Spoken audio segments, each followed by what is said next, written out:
बारिश की गहरी रात, सुनसान हाईवे पर खामोशी और काली हवा का राज था। इसी रास्ते पर अपनी बाइक दौड़ाते हुए अजय की आंखें नींद से बोझिल हो चुकी थीं। शहर अभी बहुत दूर था और तूफान लगातार बढ़ रहा था। मजबूरन उसने सड़क किनारे पड़े एक पुराने जर्जर से दिखने वाले लॉज में रुकने का फैसला किया, जिसका नाम था लॉज शिवलोक। लॉबी में सिर्फ एक कमज़ोर, झुका हुआ बूढ़ा रिसेप्शनिस्ट था। उसकी त्वचा मोम की तरह पीली और आंखें अजीब तरह से स्थिर। एक रात के लिए कमरा चाहिए, अजय ने कहा। बूढ़े ने बिना ज़्यादा देखे चाबी खिसका दी। कमरा नंबर 7 बहुत शांत है, उसने एक अनोखी मुस्कान के साथ कहा। अजय को वो मुस्कान पसंद नहीं आई, फिर भी वो भारी कदमों के साथ अंधेरे पड़ते कॉरिडोर से गुजरता हुआ कमरे तक पहुंचा। कमरे के अंदर हल्की सी सीलन की गंध थी और एक अजीब ठंडक। दरवाज़ा बंद करते ही उसे एक अजीब एहसास हुआ। कमरा जैसे किसी अदृश्य आंख से उसे देख रहा हो। थोड़ी देर आराम करने के लिए वो बिस्तर पर लेट गया। बाहर हवा चीख रही थी। तभी उसका ध्यान दीवार पर गया। दीवार हल्की हिल रही थी। पहले उसे लगा ये बिजली की वजह से हो सकता है, लेकिन अगले ही पल दीवार में एक लय दिखाई दी, धीमी, लगातार, जैसे कमरा सांस ले रहा हो। दीवारें धीरे धीरे फूलती और सिकुड़ती जा रही थी। अजय का गला सूख गया। वो उठ बैठा। उसने हथेली दीवार पर रखकर देखा। दीवार ठंडी थी, पर उसके भीतर जैसे कोई हरकत हो रही थी। तभी अचानक बिजली चली गई। अंधेरा ऐसा छा गया कि हाथ भी नजर न आए। और फिर हो फू, कमरे की सांसें अब साफ सुनाई दे रही थीं। अजय ने मोबाइल की टॉर्च ऑन की। रोशनी दीवार पर पड़ी तो उसकी रीढ़ में सिहरन दौड़ गई। दीवार के अंदर जैसी आकृतियां चल रही थीं, उंगलियों के आकार, हथेलियां, पूरे चेहरे, मानो दीवार के पीछे कोई बहुत सारे लोग फंसे हों। उसका दिल जोर जोर से धड़कने लगा। ये क्या जगह है? वो बुदबुदाया। वो तुरंत दरवाजे की ओर भागा। हैंडल घुमाया, दरवाज़ा बंद था।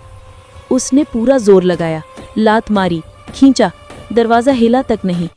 इसी बीच दरवाजे के दूसरी तरफ से घुटी हुई फुसफुसाहट आई।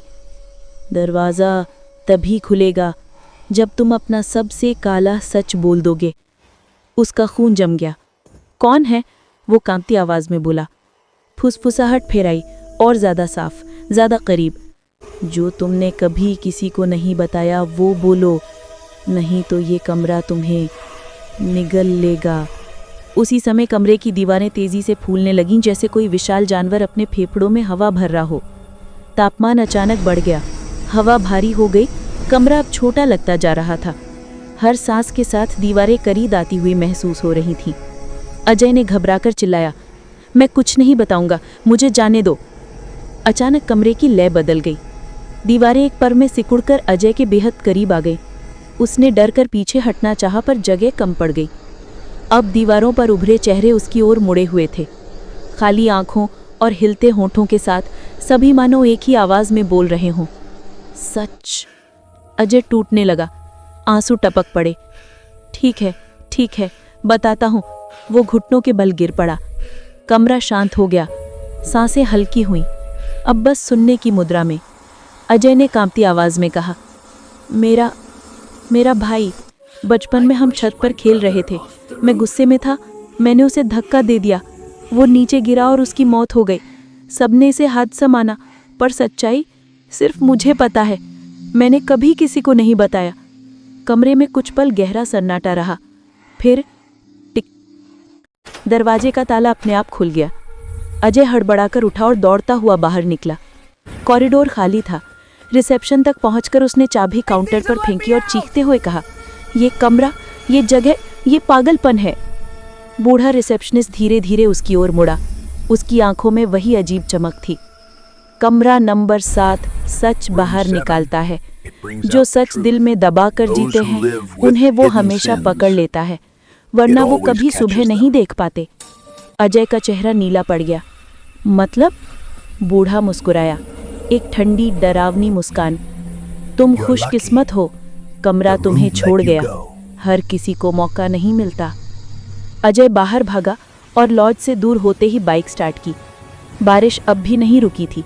वो सड़क पर तेजी से निकल गया। पीछे अंधेरे में डूबा लॉज शिवलोक खामोश खड़ा था।